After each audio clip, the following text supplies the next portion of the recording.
So here's our lesson on graphing linear inequalities. So just want you to remember that when we talk about inequalities, we're talking about things like greater than or less than, greater than or equal to or less than or equal to. So remember these symbols. And when we've talked about inequalities before, we said things like open versus closed, and we would either shade left or shade to the right. Today we're going to talk about how to do that, except instead of on a number line, we're going to be doing it on a coordinate plane. So a few different notes that you need to take.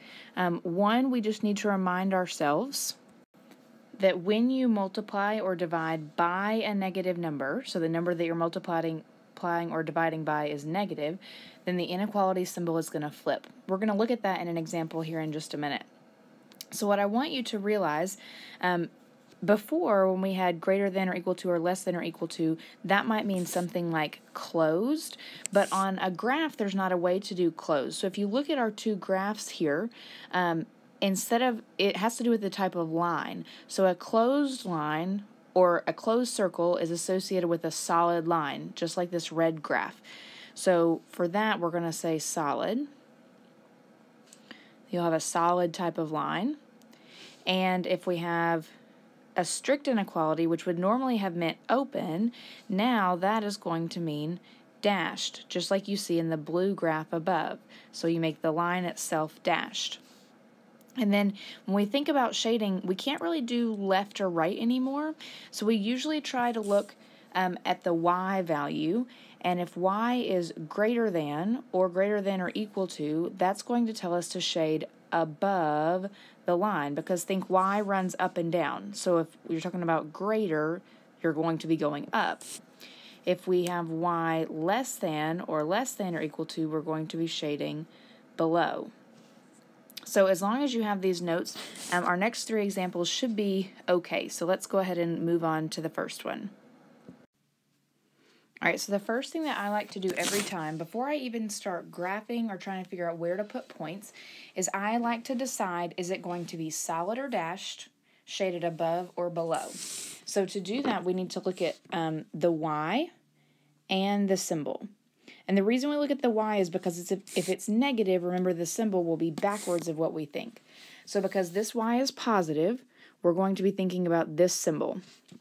This is a less than symbol, and so less than is going to mean that I need two things. I need to have a dashed line in the end, and it's less, so I'm going to be shading below.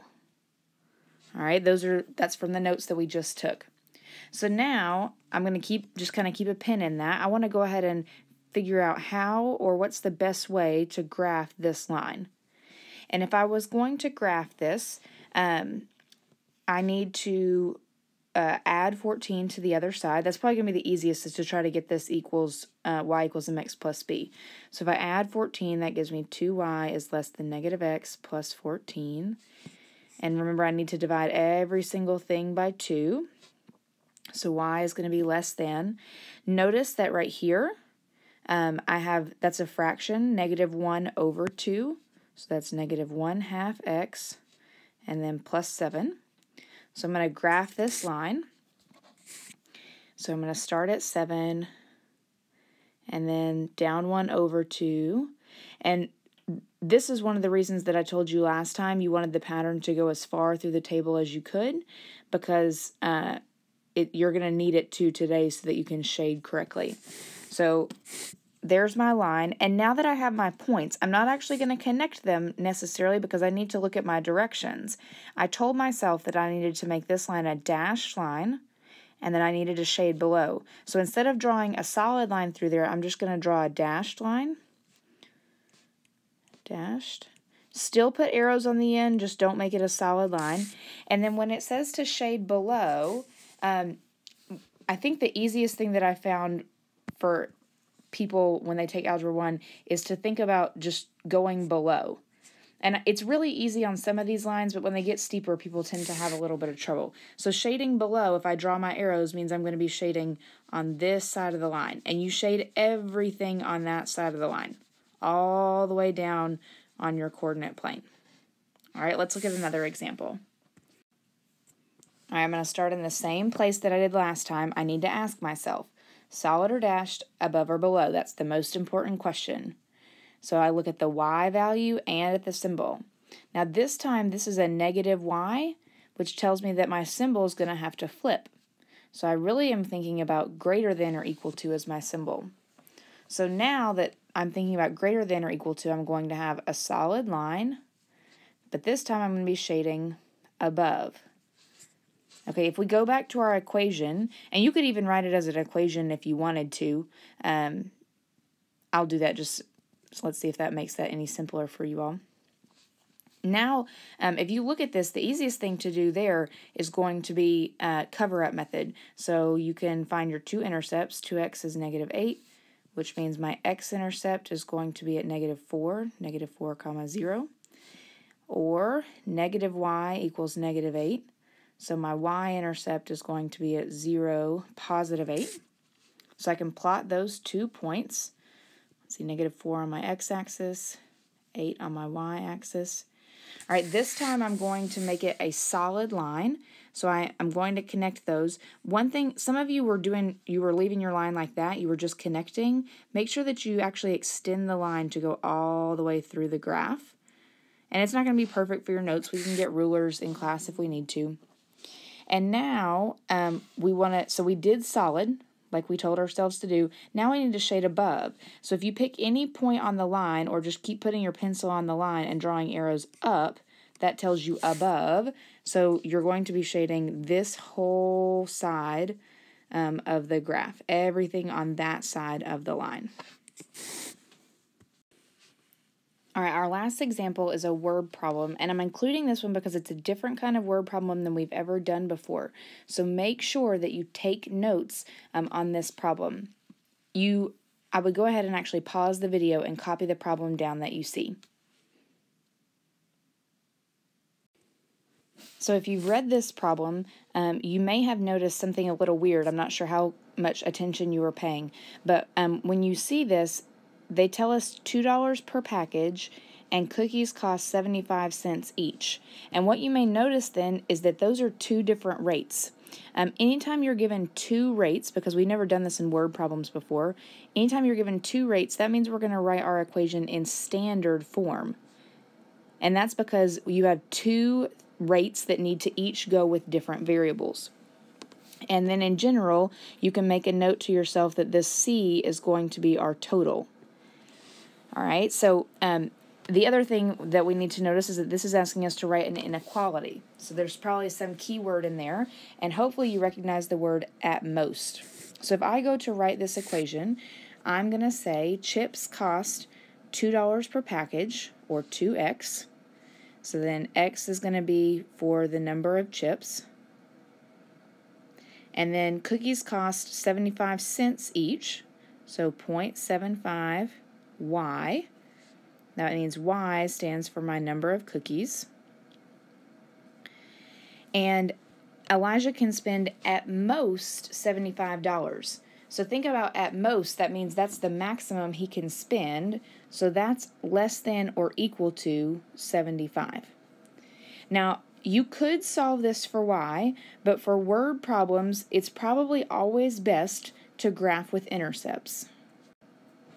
All right, so just like we did before, we want to always look at our y value and at our symbol to try to determine, am I going to be shading above or below, solid or dashed?